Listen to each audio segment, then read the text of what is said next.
नमस्कार सभी साथियों, सबसे पहले आप सभी का स्टार परिवार में स्वागत है। आज के इस वीडियो में हम देखेंगे अवतल दर्पण द्वारा बनने वाले प्रतिबिंब। यानी अवतल दर्पण में हम सभी स्थितियों में देखेंगे कि प्रतिबिंब कहाँ बनता है। अनंत पर हो तो प्रतिबिंब कब बनेगा और वक्रता केंद्र पर होगा तो प्रतिबिंब कहाँ बनेगा। आप सभी लोग क्या करते हैं, ऐसे प्रश्नों को रट लेते हैं, तो हमें रटना नहीं है, उसको समझना है। तो सबसे पहले हम देखेंगे कि वस्तु कहाँ पर हो, अनंत पर। तो देखिए अनंत पर होगी वस्तु तो प्रतिबिंब कहाँ बनेगा। तो यह क्या कहलाता है, यह कहलाता है वक्रता केंद्र, जिसे हम किससे दर्शाते हैं, सी से। और यह कहलाता है फोकस, फोकस इसे हम एफ से दर्शाते हैं। और यह होता है ध्रुव। तो यह हमारा कौन सा दर्पण है, यह हमारा अवतल दर्पण। अवतल दर्पण क्यों है, क्योंकि इसका जो परावर्तक सतह है वह कैसा है, अवतल सतह है, तो इसलिए हम इसे अवतल दर्पण कहते हैं। जो उभरा हुआ सतह उस पर पालिश है, तो अवतल दर्पण है, इसकी यही पहचान होती है कि इसका जो परावर्तक सतह है कैसा अवतल है। तो देखिए सबसे पहले हम कौन सी स्थिति देख रहे हैं, अनंत पर। तो सभी लोग जानते हैं कि इसके कुछ नियम होते हैं। नियम क्या होते, 3 नियम याद रखना है। जब कोई किरण समांतर आती है तो वह फोकस से गुजरती है। जब भी कोई किरण समांतर आए और वह कहाँ से गुजरेगी, फोकस से। तो नियम 1 है, यह सभी लोग या तो आप नोट कर लें या फिर याद कर लें। दूसरा नियम क्या है, जब दूसरी किरण यानी कोई भी किरण फोकस से गुजरे तो वह परावर्तन होने के बाद किससे गुजरेगी, समांतर गुजरती है। फोकस से आने वाली किरण परावर्तक होने के बाद समांतर गुजरती है। और तीसरा नियम, लास्ट नियम क्या है, जब कोई किरण किससे, वक्रता केंद्र से गुजरती है तो परावर्तक होने के बाद वापस उसी मार्ग में लौट जाती है। बस आपको यह 3 नियम याद रखने हैं। अब हम चलिए तो इसको हल कर रहे हैं। सबसे पहले कौन सी स्थिति हमने ली, अनंत पर। अनंत मतलब कहाँ, यहाँ पर अनंत होगा। तो अनंत से मतलब कैसी किरणें आ रही, जो सीधी किरणें आएंगी। जैसे हमने मान लिया कि सीधी किरण क्या है, समांतर किरणें, समांतर किरणें आ रही हैं। समांतर किरणें हैं जो इस तरह से कुछ आएंगी। जैसे ही समांतर किरणें आएंगी, सभी लोग को नियम पहला बताना। अभी हमने बताया था कि समांतर किरण आने वाली किरणें वे किससे गुजरती हैं, फोकस। फोकस कहाँ है, फोकस का बिंदु यह है, जिसे किससे दर्शाते हैं, एफ से। तो समांतर आने वाली किरणें फोकस से गुजरती हैं। ऐसी समांतर आई और परावर्तन होने के बाद वह इस मार्ग में लौट गई। अब इसी तरह से नीचे से भी कुछ किरणें आएंगी। हमें प्रतिबिंब बनाने के लिए कितने किरणों की आवश्यकता होती है, मिनिमम 2 किरणों की आवश्यकता होती है। तो जब भी कोई अनंत से मतलब अनंत है, जो यहाँ कहीं पर अनंत है, तो यहाँ अनंत से जो किरणें आ रही हैं वह कैसी हैं, समांतर, समांतर किरणें आ रही हैं। और परावर्तन होने के बाद किससे गुजरती हैं, वे फोकस से गुजरती हैं। तो फोकस कहाँ पर, यहाँ पर अपना फोकस है, तो यहाँ से ये परावर्तन होकर इस मार्ग में गुजर जाएंगी। तो यह देखिए यहाँ पर अनंत है था, अनंत से किरणें आई और कहाँ से गुजरी, फोकस से।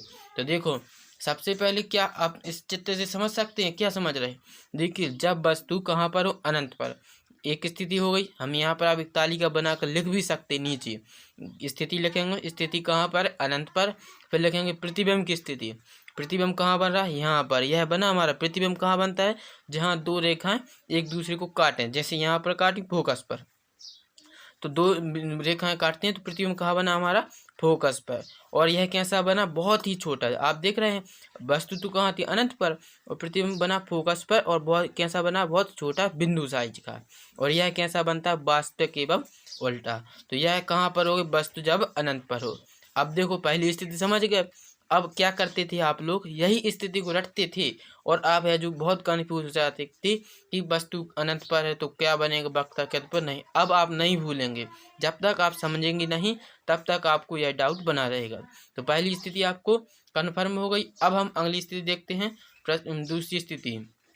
सभी लोग देख पा रहे होंगे कहाँ आपने दूसरी स्थिति हमने कौन सी ली है, वक्रता केंद्र व अनंत के बीच। यह क्या होगा हमारा, वक्रता केंद्र, और यहाँ कहीं पर होगा हमारा अनंत। अब हम क्या ले रहे हैं, वक्रता केंद्र और अनंत के बीच में जब स्थिति हो तब देखिए प्रतिबिंब क्या बनेगा।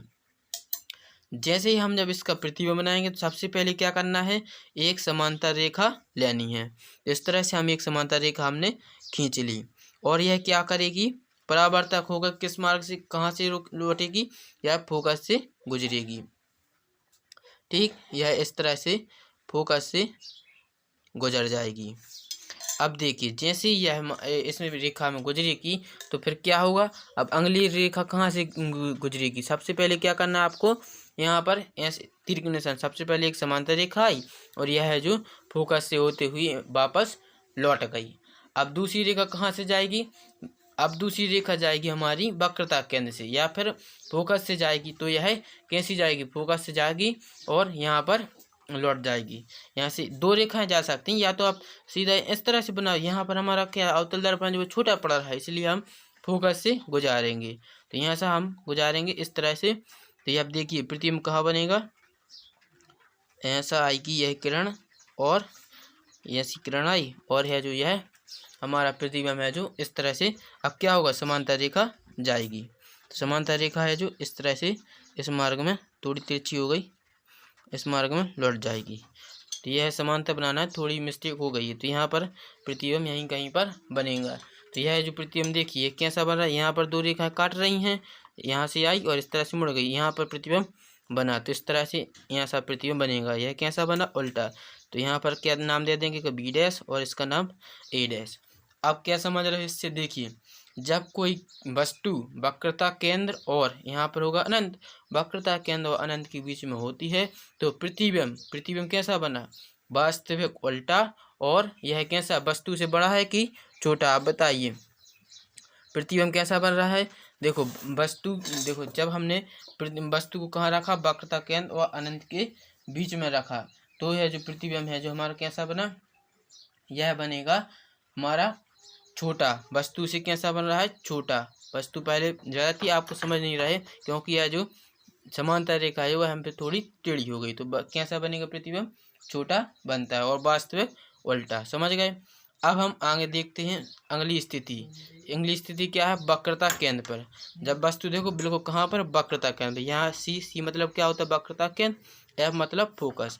आप एक बात और यहाँ ध्यान में रखना कि वक्रता केंद्र से जो ध्रुव तक की फोकस से ध्रुव तक की जो दूरी होती है उससे दुगनी दूरी वक्रता केंद्र फोकस की होती है। अब हमें तीसरी स्थिति क्या निकालनी है, वक्रता केंद्र पर। जब वस्तु कहाँ पर हो, वक्रता केंद्र पर। तो सबसे पहले नियम नंबर 1 कौन सा है, सभी जानते हैं कि सबसे पहले क्या होगी, एक समांतर रेखा निकलेगी। समांतर रेखा निकलेगी और यह अवतल दर्पण से टकराएगी। जैसे ही टकराएगी तो यह किससे परावर्तक होगी, कहाँ से गुजरेगी, यह फोकस से वापस लौटती है। तो हम क्या करेंगे, एक सीधी रेखा खींचेंगे जो फोकस से गुजर जाएगी इस तरह से। अब देखिए यहाँ पर इस तरह से तीर का निशान लगा देना है। अब दूसरी रेखा कहाँ से गुजरेगी, दूसरी रेखा भी यह हमारी फोकस से गुजरेगी। चलिए तो हम इसको यहाँ से एक सीधी रंगीच खींच देते हैं, इस तरह से यह निकलेगी। और फिर देखिए कहाँ पर है जो इसका प्रतिबिंब बनेगा, इसको अब क्या करेंगे, अब यह एक समांतर रेखा समांतर है जो निकल जाएगी, समांतर निकलेगी इस तरह से। तो यहाँ से जब समांतर निकलेगी तो यह प्रतिबिंब है जो आपका बिल्कुल वक्रता केंद्र पर ही यह प्रतिबिंब बनेगा इस तरह से। यह देखो ये भी यह वस्तु की लंबाई थी तो इतनी ही इसकी भी होगी। तो वक्रता केंद्र पर जब वस्तु की स्थिति हो तो प्रतिबिंब कैसा बनता है, वस्तु के बराबर बनता है, वास्तविक और उल्टा बनता है। तो यहाँ से आप एक तालिका बनाकर लिख भी सकते हैं कि स्थिति कहाँ है, वस्तु की स्थिति लिखेंगे वक्रता केंद्र पर, प्रतिबिंब की स्थिति भी कहाँ पर आएगी, वक्रता केंद्र पर, और यह कैसा बन रहा है, वस्तु के बराबर बन रहा है, और कैसा है, वास्तविक और उल्टा। तो आप ये 4 चीज़ें हैं जो इस टिप्पणी में लिख सकते हैं। अब हमने कितनी स्थितियाँ याद कर ली, 3 स्थितियाँ समझ ली। अब क्या इनमें कोई डाउट है, नहीं है। इसी तरह से हम आगे भी देख लेते हैं। अब चौथी स्थिति देख रहे हैं। चौथी स्थिति क्या है, फोकस तथा वक्रता केंद्र पर। देखो हम पहले अनंत पर थे, फिर कहाँ आए, हमने अनंत और वक्रता केंद्र पर, फिर अब आ गए हम केंद्र पर, वक्रता केंद्र पर। अब हम कहाँ पर आ गए हैं, फोकस तथा वक्रता केंद्र, यानी वक्रता केंद्र और फोकस के बीच में कहीं पर भी वस्तु हो सकती है। अब मान लिया हमने कि कहाँ पर वस्तु, यहाँ पर है, ये भी वस्तु का नाम दे दिया। तो सबसे पहले क्या होगा, सभी को पता है क्या होगा, एक समांतर रेखा जाएगी, समांतर रेखा गुजरेगी और यह अवतल दर्पण से टकराएगी। ऐसे हमने एक समांतर रेखा खींच ली। अब यह किससे, अवतल दर्पण से जब परावर्तन हुई तो किससे गुजरेगी, यह है जो हमारी फोकस से गुजर जाएगी। तो इस तरह से आपको ऐसी एक सीधी रंगीच खींच देना है। तो यह कहाँ से गुजरेगी? फोकस से। अब बताइए दूसरी रेखा है जो यह हमारी कहाँ से गुजरेगी? तो दूसरी रेखा है जो यह तो एक इस तरह से सीधी वक्रता केंद्र से निकल सकती है, लेकिन हमारा दर्पण है जो वह कैसा है? छोटा पड़ रहा है, इसलिए यह हम फोकस से भी इसको निकाल सकते हैं। हमने आपको 3 नियम बताए थे शुरू स्टार्टिंग में, तो आप तीनों नियम का सहारा ले सकते हैं। या आप देखो, यदि आप अवतल दर्पण बड़ा होता तो हम वक्रता केंद्र से ऐसी सीधी रेखा गुजार देते तो प्रतिबिंब यहाँ कहीं पर बनने लगता, लेकिन हम दूसरा नियम क्या है? फोकस से गुजारेंगे। जब रेखा है जो हमारी फोकस से गुजरेगी तो यह परावर्तक होने के बाद क्या कैसी जाती है? समांतर जाती है। जब यह जो समांतर चली जाएगी तो देखिए यह ऐसी है जो इस तरह से समांतर एक रेखा खींच देनी है। तो यहाँ पर देखिए, यहाँ पर यह जो टकरा रही, कहाँ टकरा रही? देखिए यह जो यहाँ पर टकरानी है, तो इसको आप इस तरह से ऐसा प्रतिबिंब बना देना है। यहाँ पर भी एक ये ध्रुव है जो छोटा है, इसको हम बड़ा कर लेंगे। मुख्य अक्ष कहलाती है रेखा। यहाँ पर देखिए, अब देखो प्रतिबिंब कैसा बन रहा है। सभी बनाइए, आपको पहले वीडियो को देखना है और समझना है, फिर आप सभी लोग अपनी कॉपी में बनाएंगे। देखो प्रतिबिंब ऐसा बना, ए बी नाम था, इसी तरह से वस्तु का नाम दे देंगे बी डैश और ए डैश।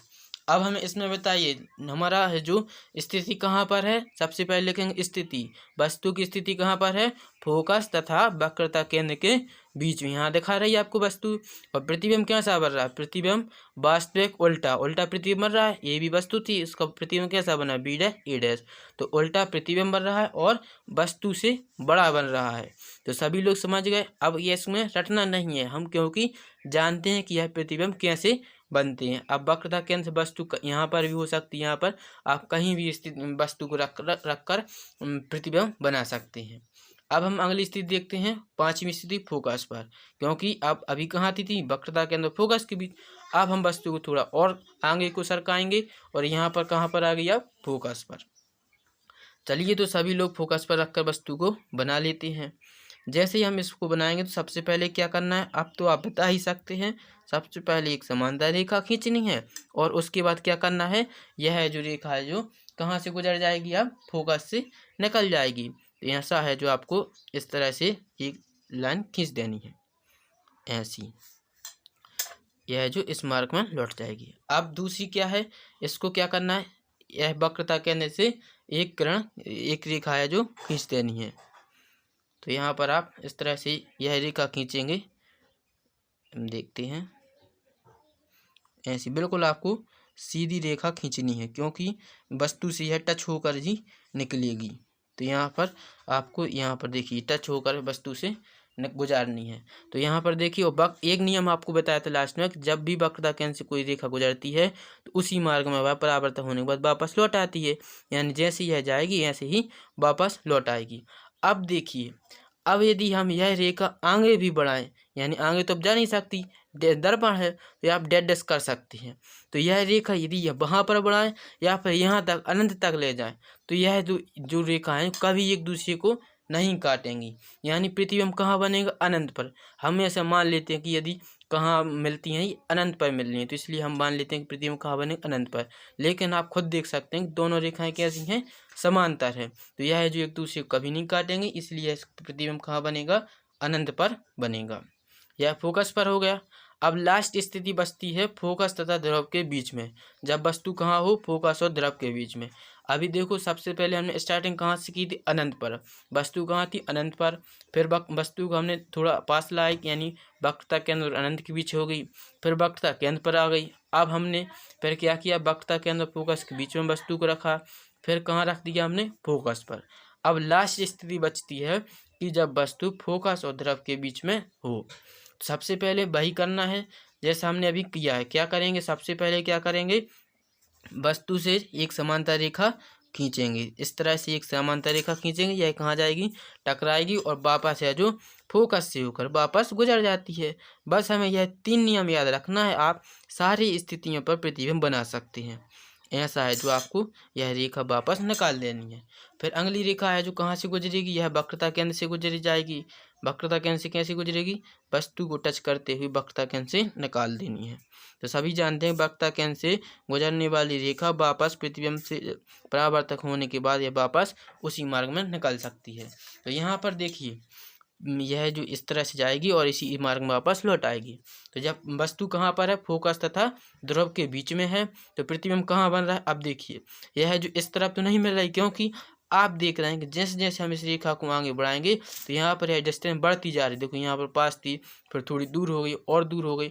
अब इस यदि हम इसको और आगे बढ़ाएं तो यह कैसे हो जाएगी, दूर। यानी इसका मतलब यह है कि यह रेखा जो एक दूसरे को यहाँ तो नहीं काटने वाली, यह कहाँ काटेंगी, इस तरफ। यानी हम यदि हम इसको आभासी प्रतिबिंब मान लेते हैं, दर्पण के पीछे प्रतिबिंब बन रहा है। जैसे हमने यहाँ पर कुछ डेड यदि रेखा मान लेते हैं कि यदि ये आगे रेखा जाएँ और इनको मिलाएं तो यह आगे काटेंगे। आप देखिए, आप देख सकते हैं यदि हम इनको यहाँ सामने डैश कर दिया तो यह कहाँ काट रही हैं, यहाँ कहीं पर यह रेखाएं काटेंगी। इतने तो यहाँ पर देखिए प्रतिबिंब कहाँ बन रहा है, इस तरफ दर्पण के पीछे बन रहा है, दर्पण के पीछे बन रहा है। यहाँ पर तो नहीं बन सकते, क्योंकि आप देख रहे हैं कि दूरी कैसी हो रही, बढ़ती जा रही है। यानी दूरी बढ़ रही है, तो यानी यह जो एक दूसरे को कभी नहीं काटेंगी। और यह कैसा प्रतिबिंब बन रहा है, सीधा प्रतिबिंब बन रहा है और दर्पण के पीछे बन रहा है। और यह कैसा है, आभासी तथा सीधा। आभासी मतलब क्यों, आभासी क्यों बोला इसको, आभासी इसलिए बोला कि इसको हम महसूस नहीं कर सकते, दर्पण के पीछे बन रहा है, तो इसलिए इसको आभासी कहा जाता है। तो आप समझ रहे हैं कि वस्तु से कैसा बन रहा है, बड़ा आकार का। वस्तु ए भी थी, इसकी लंबाई कितनी होगी, A', B', और यह दर्पण के पीछे बन रहा है।